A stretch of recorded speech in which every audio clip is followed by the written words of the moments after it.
आओ बच्चों, आज हम लोग क्वेश्चन नंबर 12 की तरफ चलते हैं। ये एनसीईआरटी मैथ है, क्लास 11th, चैप्टर 10 है स्ट्रेट लाइन, उसका मिसलिनियस एक्सरसाइज है। तो हम लोगों ने पिछले वीडियो में क्वेश्चन नंबर 11 कंप्लीट किया था। तो आज हम लोग क्वेश्चन नंबर 12 की तरफ चलते हैं और देखते हैं आपका 12th नंबर क्वेश्चन ये क्या कह रहा है। ऐसे कुछ प्रॉब्लम नहीं है, बहुत इजी है। तो थोड़ा सा हम लोग को अपना दिमाग इनपुट करना है और बाकी फार्मूला आपको बताए गए हैं, वो सारे फार्मूला इसमें इस्तेमाल करेंगे क्योंकि एक्चुअल में मिसलिनियस एक्सरसाइज है। तो मिसलिनियस में क्या है कि आपको जितने सारे एक्सरसाइज बताए गए हैं उन सबका मिक्सअप फार्मूला इसमें है, ठीक है। और बाकी ऐसी कुछ दिक्कत हो तो आप प्ले लिस्ट में जाएंगे तो उसमें आपको हर एक चैप्टर्स का वीडियो का लिंक आपको मिलेगा जो आज तक अपडेट कुछ रिकॉर्डेड हैं, तो इसके वीडियो भी आपको शुरू से मिल जाएंगे। चलिए देखते हैं हम लोग 12 नंबर क्वेश्चन की तरफ। देखिए 12 नंबर क्वेश्चन क्या कहता है, find the equation of the line. उस लाइन का इक्वेशन आपको बताना है passing through the point of intersection. ये ध्यान रखिएगा, पॉइंट ऑफ इंटरसेक्शन इसमें हम लोग डिस्कस करेंगे, ठीक है। Of the line 4x plus 7y minus 3 equal to 0, ये एक लाइन है। और दूसरी लाइन है 2x minus 3y plus 1 equal to 0। ये दो लाइन दे रखा है, लाइन का इक्वेशन आपको दे रखा है। That has equal intercept on the axis, मतलब एक्सिस के साथ क्या करता है, वो इक्वल इंटरसेप्ट बनाता है, ठीक है। तो सबसे पहले हम जानेंगे, देखिए यहाँ दिया है पॉइंट ऑफ इंटरसेक्शन, ठीक है। मतलब हमें उस लाइन का इक्वेशन बताना है, ठीक है ना, जो पॉइंट ऑफ इंटरसेक्शन से जाता है। यानी देखिए पॉइंट ऑफ इंटरसेक्शन का मतलब होता है कि सपोज मान लीजिए कि हमारे पास ये दो स्ट्रेट लाइनें हैं, एक लाइन है और ये दूसरी लाइन स्ट्रेट लाइन है, ठीक है। दो स्ट्रेट लाइन है और कोई तीसरी लाइन आपको इस तरीके से जा रही है, देखिए ये पॉइंट ऑफ इंटरसेक्शन नहीं है, ठीक है ना। यानी इसको हमने L1 माना, इसको हमने L2 लाइन माना, तो ये आपके पास L3 लाइन हो जाएगा, ठीक है। तो हमें इसका इक्वेशन आपको बताना है। देखिए पॉइंट ऑफ इंटरसेक्शन से क्रॉस कर रहा है, गुजर रहा है, ठीक है ना, इन दोनों लाइन के, ठीक है। और आपके पास कुछ विशेष नहीं। अच्छा, इक्वल इंटरसेप्ट कहता है, तो इक्वल इंटरसेप्ट में हम लोग ये कह सकते हैं कि इसको अगर एक ग्राफ पे नोट किया जाए, ठीक है। तो देखिए ये जो लाइन है ये एक्स पे और वाई पे जो कट करेगा, देखिए अगर सपोज कीजिए लाइन को ऐसे आगे बढ़ा दिए तो ये वाई इंटरसेप्ट एक्स इंटरसेप्ट होता है, इक्वल होना चाहिए। तो चलिए इसको फ्रेश डायग्राम करेंगे तो आपको बेहतर समझ में आएगा और इसमें कुछ विशेष ऐसा नहीं है कि प्रॉब्लम क्रिएट करेगा। देखिए तो सबसे पहले हम लोग थोड़ा सा डायग्राम की तरफ चलते हैं, ये आपके लिए बेहतर रहेगा। तो देखिए हम इसको पहले एक प्लेन फिगर में हम लोग लेने की कोशिश करते हैं। ये देखिए ये आपके पास रहा, ठीक है। सपोज कीजिए एक्स और ये वाई एक्सिस रहा, ठीक है। और हमारे पास ये आपके पास लाइन रहा है जो इक्वल इंटरसेप्ट से रहा, ठीक है। और कहता क्या है कि दो लाइन है, तो आप यूँ ले सकते हैं एक लाइन ऐसे और एक लाइन ऐसे, वो आपकी मर्जी है, आप जैसे लेने की कोशिश करिए। देखिए एक लाइन ये हमने लिया, ठीक है, और एक लाइन ऐसे हमने ले लिया इसमें सटते हुए, ठीक है ना। ये देखिए ये दो लाइन ले लिया, ठीक है। इसको हमने नेमिंग कर दिया है, इसको हमने L1 लाइन रखा और इसको हमने L2 लाइन रखा। ध्यान रखिएगा ये दोनों का पॉइंट ऑफ इंटरसेक्ट क्या है, ये पॉइंट्स है, ठीक है। ये जो पॉइंट्स है पॉइंट ऑफ इंटरसेक्ट, ठीक है। और ये तीसरी लाइन है, ठीक है ना, तो इसको हमने नेमिंग कर दिया L3, ठीक है। इसका इक्वेशन हमको बताना है। ये दोनों लाइन का इक्वेशन आपको ऑलरेडी दे रखा है, इसमें कुछ विशेष वगैरह नहीं है कि आपको प्रॉब्लम क्रिएट है। देखिए तो लाइन 1 का इक्वेशन जो दे रखा है, तो पहले इसको हम लोग ये कर देते हैं, थोड़ा सा अच्छा रहेगा। देखिए एक्स इंटरसेप्ट है जो ये ए कहलाता है, ये आप लोग पहले पढ़ चुके हैं, बताने की जरूरत नहीं, ये ओरिजिन मान लीजिए।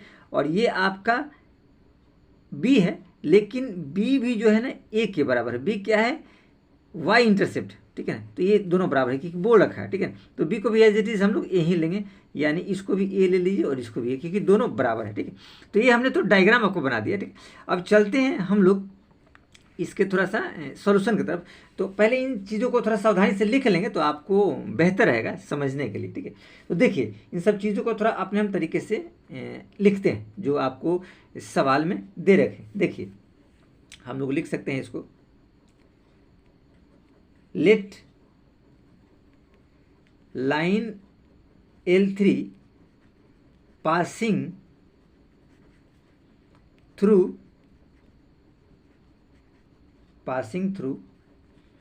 the point of intersection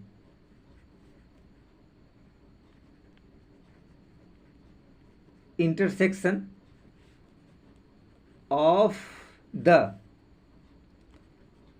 line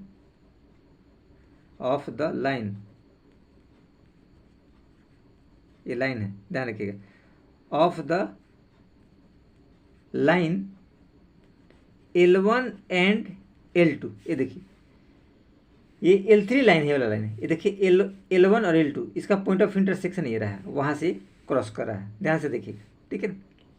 diagram आप आगे पीछे बना सकते हैं, ठीक है। अब देखिए हमारे पास L1 जो लाइन है, ठीक है ना, वो क्या है, 4x plus 7y minus 3 equal to 0, और L2 जो लाइन है हमारे पास है वो है 2x minus 3y plus 1 equal to 0। ये देखिए दो लाइनें हमें ऑलरेडी दे रखे हैं, 4x plus 7y minus 3 equal to 0 और 2x minus 3y plus 1 equal to 0। ये दो लाइन हम लोग को दे रखे हैं, ठीक है। अब देखिए कंडीशन बोलता है इक्वल इंटरसेप्ट, ठीक है ना। तो इक्वल इंटरसेप्ट जब रहता है तो उस कंडीशन में देखिए क्या इक्वेशन बनता है, हम लोग लिख सकते हैं इट हैज़ इक्वल इंटरसेप्ट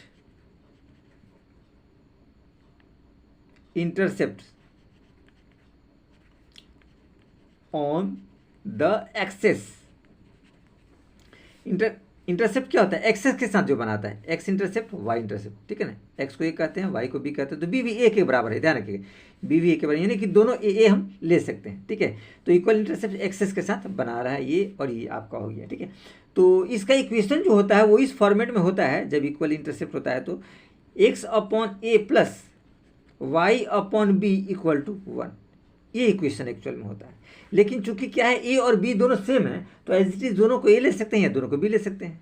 तो हम क्या करते हैं कि दोनों को ए ही लेते हैं, तो एज इट इज हम लोग लिख सकते हैं x upon a plus y upon a equal to 1, ये तो लिखा जा सकता है। अब जब इसको एलसीएम में देखिए ए है, तो एज इट इज आप ये लिख सकते हैं, ऊपर में क्या हो जाएगा, x plus y is equal to 1, यानी हम इसको लिख सकते हैं इक्वेशन को x plus y is equal to A. ये इक्वेशन हमारे पास प्राप्त हो गया, ठीक है।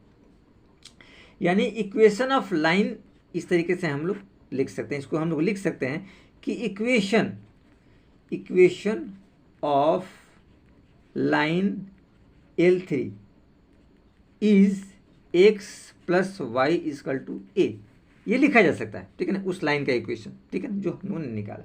चलिए तो अब थोड़ा सा हम लोग आगे और थोड़ा प्रोसीड करते हैं, आपको ये अच्छा लगेगा, ध्यान रखिएगा। ये एक्स वाई जो है ना, ठीक है ना, ये इसके कोऑर्डिनेट्स को हमने ले लिया। देखिए ये equation of the line L3 आपके पास हो गया, ठीक है। अब इसमें हम लोग को एक्स वाई की वैल्यू पुट करेंगे तो ये एज इट इज, मतलब ये इक्वेशन निकल जाएगा, ठीक है। तो कुछ इसमें विशेष नहीं है कि आपको ये प्रॉब्लम क्रिएट करेगा, तो हम लोग थोड़ा सा देखते हैं आगे। देखिए तो अब देखिए हम लोग को दे रखा है लाइन L1 N2, ठीक है ना, तो हम लोग लिख सकते हैं ये, ठीक है, देखिएगा, for line L1 and L2 point of intersection हम लोग को पता करने के लिए एक्स वाई की वैल्यू हमको पता करना है, ठीक है ना। हमको क्या करना है, point of intersection find out करना है। क्या करना है, पॉइंट ऑफ इंटरसेक्शन, ठीक है ना, ये इंटरसेक्शन हमको पता करना है, ठीक है ना, इसको फाइंड करना है, ध्यान रखिएगा, फाइंड, ठीक है ना, पॉइंट ऑफ इंटरसेक्शन।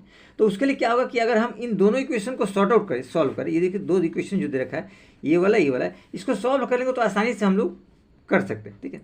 तो इन इक्वेशन को हम लोग सॉल्व करने की कोशिश करते हैं। तो एज इट इज़ आप चाहें तो इक्वेशन को नेम आप दे सकते हैं, जैसे हमने इस इक्वेशन को 1 ले लिया, इस इक्वेशन को हमने 2 ले लिया एज इट इज, ध्यान से देखिए, ठीक है। तो अब देखिए ये इक्वेशन 2 एक टर्म बराबर करना पड़ेगा, ये तो y वाला बराबर कीजिए या x वाला बराबर कीजिए सॉर्ट आउट करने के लिए, सॉल्यूशन करने के लिए, ठीक है ना।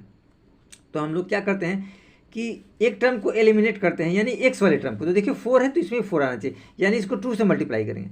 तो इस इक्वेशन को 2 से मल्टीप्लाई कर देंगे और फिर क्या करेंगे, ऐड कर देंगे। देखिए ये ऐड नहीं सब्सट्रैक्ट कर देंगे, तो प्लस माइनस होकर ये एलिमिनेट हो जाएगा, ठीक है। तो चलिए वैसे ही करते हैं, इक्वेशन 2 को हम 2 से मल्टीप्लाई करें। तो यहाँ लिख दीजिएगा, ठीक है। पहले आप हाँ लिख दीजिए, इसके लिखेंगे मल्टीप्लाई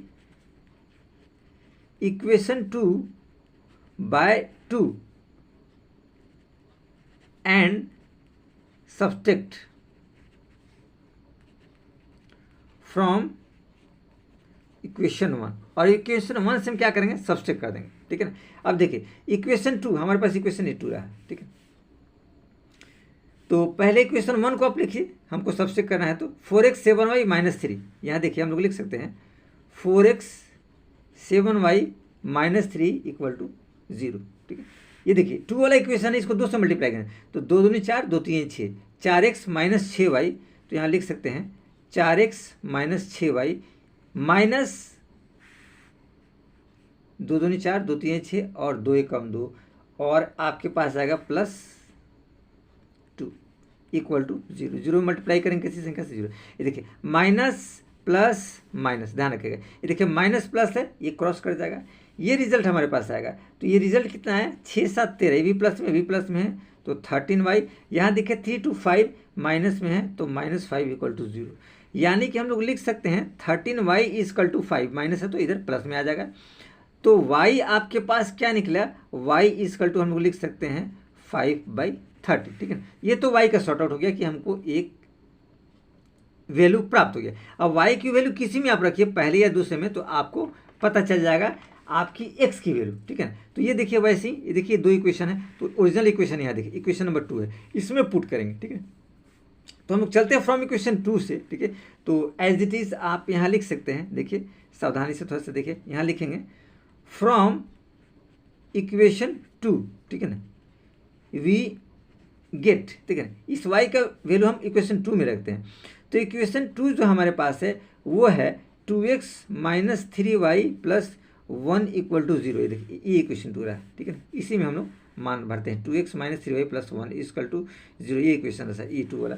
तो देखिए इसमें अगर हम लोग मान पुट करते हैं तो हमारे वैल्यू क्या y का निकला, तो y की जगह पुट कीजिए 2x माइनस 3 इंटू 5/13।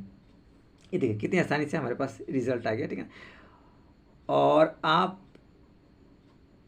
+1 कर सकते हैं, या ऐसा कीजिए कि 1 को प्लस है तो माइनस आप इधर लाइए, -1 हमने कर दिया, प्लस है तो माइनस हमने इधर कर दिया।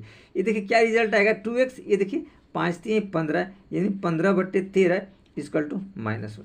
अब देखिए 2x इक्वल टू क्या हो जाएगा, इस टर्म को आप इधर लाइए, ठीक है। तो ये देखिए माइनस है तो प्लस में बदल जाएगा, यानी कि 15/13 और -1, ये -1 ऑलरेडी है, ये माइनस था तो प्लस में कन्वर्ट हो गया।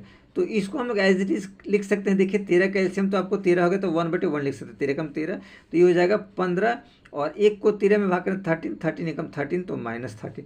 15 में से 13 जाएगा तो क्या बचेगा, 15 में से हम 13 जो घटाएंगे तो ये रिजल्ट आपके पास आ जाएगा 2/13, ठीक है ना। तो देखिए हम लोग लिख सकते हैं, ये देखिए 2x तो ऑलरेडी है, 2x बराबर क्या हो जाएगा 2/13, ये रिजल्ट है 2/13, ध्यान रखिएगा, ठीक है। अब अगर x निकलने की बारी है, ठीक है ना, x, तो ये 2 इसके साथ मल्टीप्लाई हो जाएगा, यानी कि हम लोग लिख सकते हैं x बराबर 2/13 गुना 1/2, तो 2 2 कट जाएगा तो रिजल्ट आएगा 1/13, ये रिजल्ट आएगा, ठीक है ना, 1/13, ठीक है। अब देखिए हमारे पास थोड़ा सा जो रिजल्ट आया उसको हम लोग इस तरीके से लिख लेते हैं। x जो हमारे पास आया, ठीक है, वो आया 1/13, और y जो रिजल्ट हमारे पास आया 5/13, ये दोनों रिजल्ट हमारे पास आए, ठीक। तो हमारे पास जो था पॉइंट ऑफ इंटरसेक्शन का जो इक्वेशन हमको प्राप्त हुआ था, देखिए ये इक्वेशन हुआ था, यानी ये मान इसको सेटिस्फाइड करेगा, ठीक है ना, यानी ये जो वैल्यू है इस वाले इक्वेशन को क्या करेगा, सेटिस्फाइड करेगा, ठीक है। तो एज इट इज़ हम लोग थोड़ा सा चाहें तो लिख सकते हैं अपने समझने के लिए, ठीक है ना। हम लोग लिख सकते हैं कि पॉइंट ऑफ इंटरसेक्शन, ठीक है ना, यानी पॉइंट ऑफ इंटरसेक्शन क्या, एक्स वाई, तो एक्स की वैल्यू ये रहे 1/13 और वाई 5/13, ठीक है ना। विल सेटिस्फाइड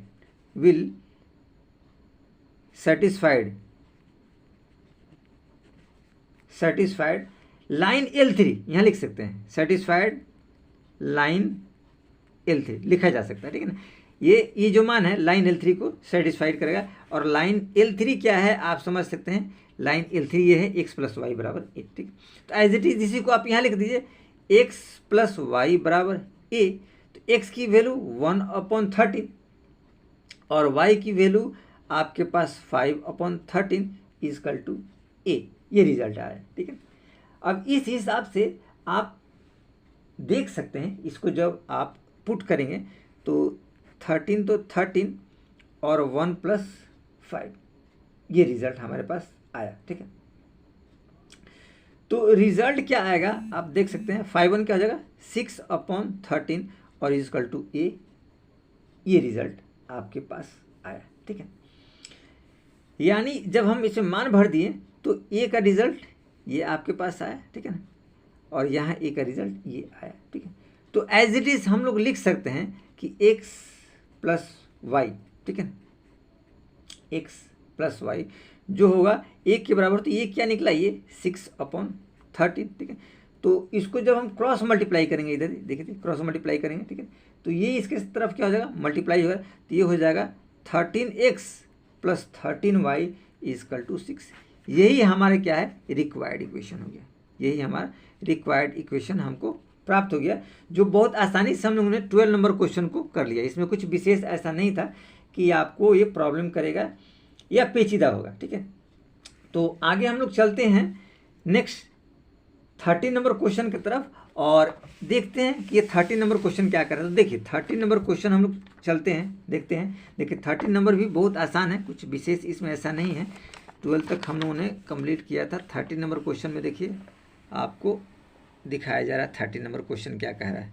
देखिए 13 नंबर क्वेश्चन आपके पास ये रहा, ठीक है। 13 नंबर कहता है so that the equation of the line passing through the origin, ठीक है ना, ओरिजिन से एक इक्वेशन पास करता है and making an angle theta, और कितना बनाता है, वो एंगल थीटा बनाता है विथ लाइन वाई, ठीक है ना, वाई के साथ, ठीक है ना, वाई के साथ थीटा बनाता है।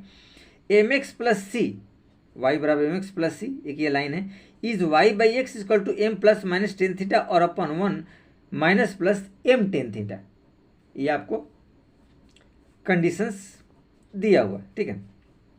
तो चलिए सबसे पहले थोड़ा सा इसके हम लोग डायग्राम की तरफ चलते हैं, तो आपको क्लियरफाई अच्छी तरीके से होगा कि इसका डायग्राम क्या कह रहा है। तो देखिए इसका डायग्राम आपको कुछ इस तरह से बनेगा, ठीक है ना।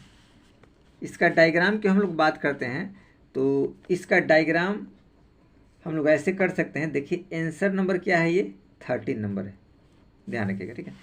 तो हम लोग डायग्राम इसका कुछ ऐसे बना सकते हैं, जैसे आपने मान लीजिए ये हमारे पास रहा x और y एक्सिस, ठीक है। तो पहली लाइन तो बोल रहा है कि एक ओरिजिन से जा रहा है, तो आप ऐसा कीजिए, एक ओरिजिन जाते हुए एक लाइन हमने ड्रॉ किया और एक लाइन हमने ऐसा ड्रॉ किया, ठीक है, और इसको हमने मान लिया है थीटा, इस एंगल को, ठीक है। ये जो लाइन है, ठीक है, इस लाइन का इक्वेशन आपको दे रखा y = mx + c, ध्यान रखिएगा इस लाइन का इक्वेशन, ठीक है। तो ये आपका नॉर्मल जो फिगर था वो हम लोगों ने बना दिया है, ठीक है ना। अब देखिए इसमें आगे हम लोग चलते हैं, ठीक है। क्वेश्चन थोड़ा सा एक बार और रीड कर लेते हैं, पता चल जाएगा। So that the equation of the line passing through the origin, ठीक है ना, ये देखिए ये जो ओरिजिन से पास कर रहा है इसको आप ओरिजिन नाम दीजिए, ये, ठीक है, हमको दिखाना है, ठीक है ना, origin and making an angle theta with line, ये देखिए थीटा एंगल बना रहा है दूसरे लाइन के साथ, ठीक है ना, दूसरे लाइन के साथ ये थीटा एंगल बना रहा है। जैसे इसको हमने लाइन दे दिया, ठीक है ना, L, ठीक है ना, या L1 आप डाल दीजिए, ये हमने दे दिया, ठीक है ना। तो थीटा आपको बना रहा है, तो आपको making an angle theta with line इतना is y upon x equal to इतना, ये होगा, ये आपको बताना है। ठीक है, चलिए तो हम लोग थोड़ा सा आगे बढ़ते हैं क्वेश्चन की तरफ। कुछ विशेष इसमें भी नहीं है, आसानी से थोड़ा सा हम लोग मेहनत करेंगे तो ये सॉर्ट आउट कर लेंगे आसानी से। देखिए ये डायग्राम तो हमने आप लोग के लिए बना दिया है ताकि कोई दिक्कत हो। थोड़ा सा इनका रिक्वायरमेंट्स वगैरह है वो हम लोग आसानी से लिख लेते हैं। लिखेंगे यहाँ लेट थीटा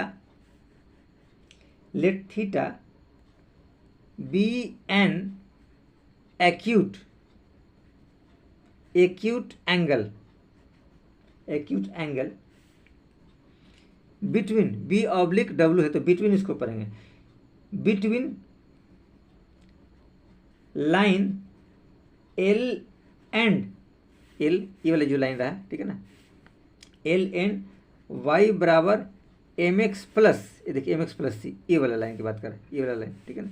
इन दोनों लाइन के बीच में देखिए दोनों लाइन, ये वाला लाइन ही होगी, ये हो गया, तो थीटा है तो एंगल है ही, यहाँ कहीं भी आप लेट कर सकते हो, आप स्वतंत्र है थीटा को लेट करने के लिए। ठीक है, तो ये हमने लिखिए वाई बराबर एम एक्स प्लस सी, ठीक है ना। आगे देखिए वेयर एल इज रिक्वायर्ड, ठीक है ना, where L is required line, जहाँ पे एल क्या है, रिक्वायर्ड लाइन, एल जो है हमारा क्या है, रिक्वायर्ड लाइन है, ये वाला एल वन मत मानिए, एल ही मानिए, ये रिक्वायर्ड लाइन है।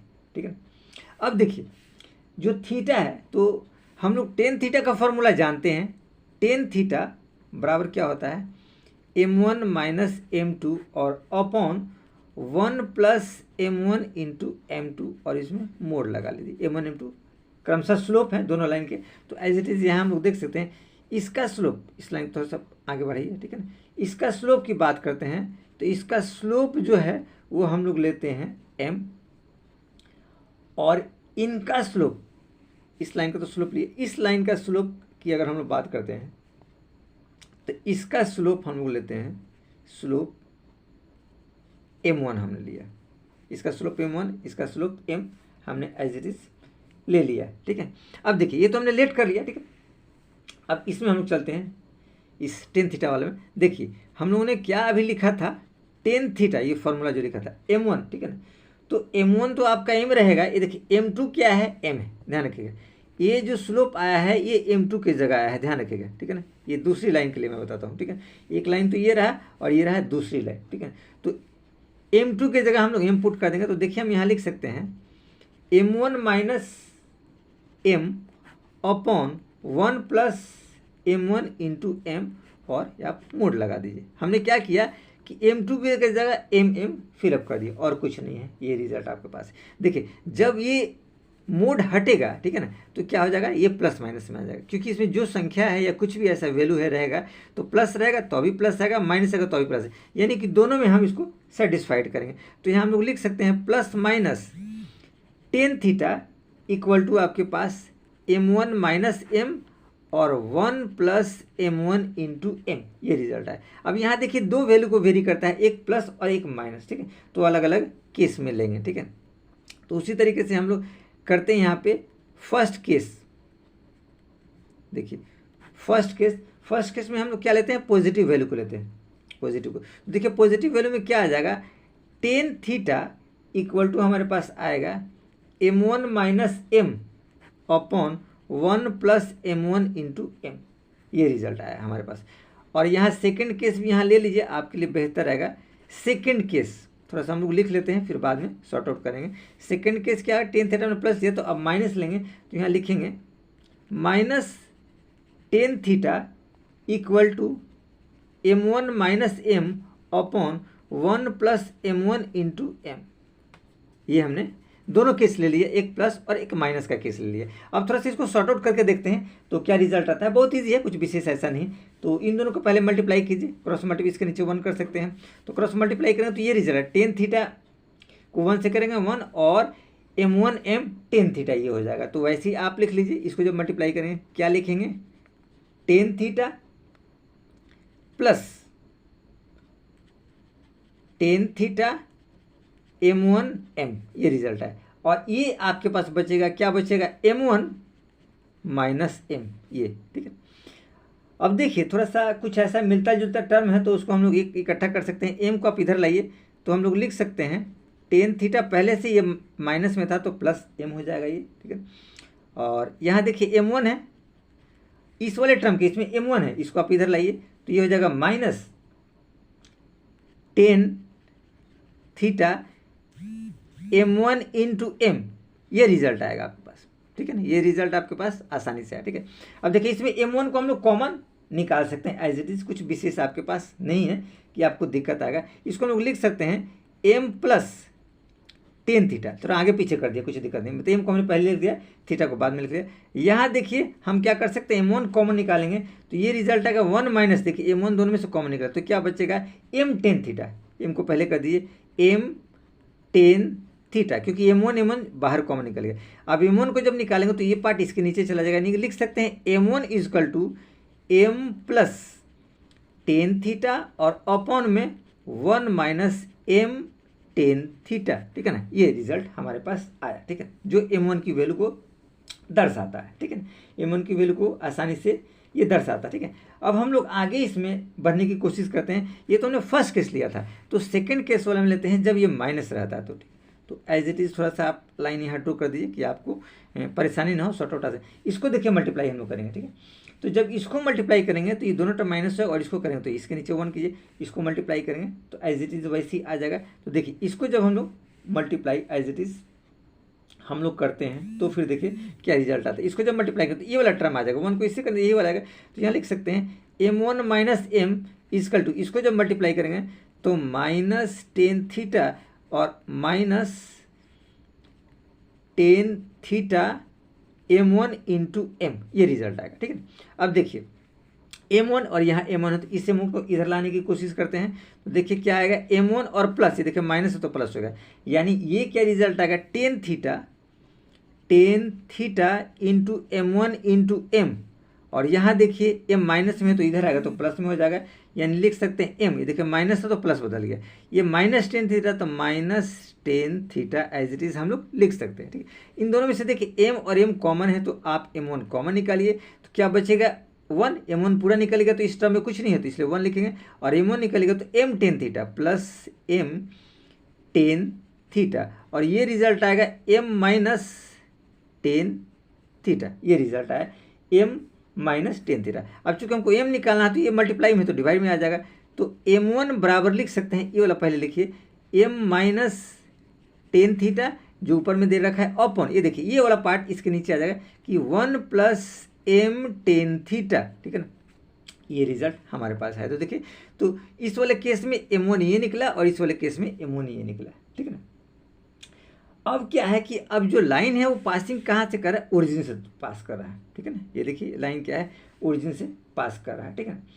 तो जब ओरिजिन से पास करता है, ठीक है, तो उस कंडीशन में स्पेशल केसेस क्या होता है, देखिए ओरिजिन से जब पास करता है तो उस केस में स्पेशल केस होता है M1 बराबर mx होता है। M क्या है यहाँ, M1 है, स्लोप है, ये केसेस होता है, ये आप लोग को ध्यान रखना। देखिए तो वही कंडीशन हम लोग चलते हैं, यहाँ एक्चुअल में आप लिख देंगे, क्या लिखेंगे, देखिए लिखिएगा ए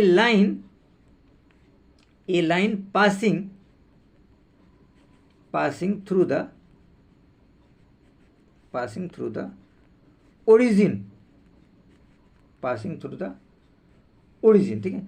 तो ओरिजिन से जब पास करेगा तो क्या हो जाएगा y बराबर mx, तो m यहाँ पे क्या है M1 है, ध्यान रखिएगा, ठीक। तो x को आप इधर लाएंगे तो क्या हो जाएगा y upon x is equal to M1 ये कंडीशन आएगा, ठीक है।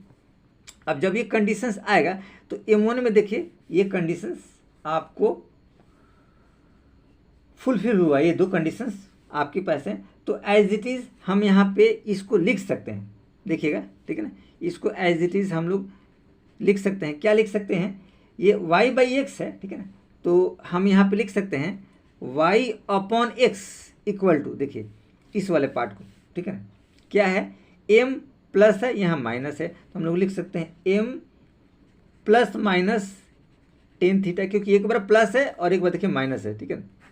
ए भी एम है, ए भी M1 है, ठीक है ना, उस वाले वैल्यू में, और नीचे 1 माइनस और 1 प्लस, ठीक है ना। तो नीचे वाले में भी हो जाएगा 1 minus plus M tan theta, ठीक है ना। ये रिजल्ट। तो हम लोग को क्या करना था, यही रिजल्ट आपको बुक में दिखाना था। कुछ विशेष ऐसा नहीं है कि आपको ये प्रॉब्लम क्रिएट करेगा। देखिए बुक में आप देख सकते हैं कि हमको रिजल्ट यही दिखाना था, y/x बराबर m plus minus tan theta और 1 minus plus m tan theta, जो हमने आसानी से इसको आप लोग को दिखा दिया, तो ये सॉर्ट आउट हो गया।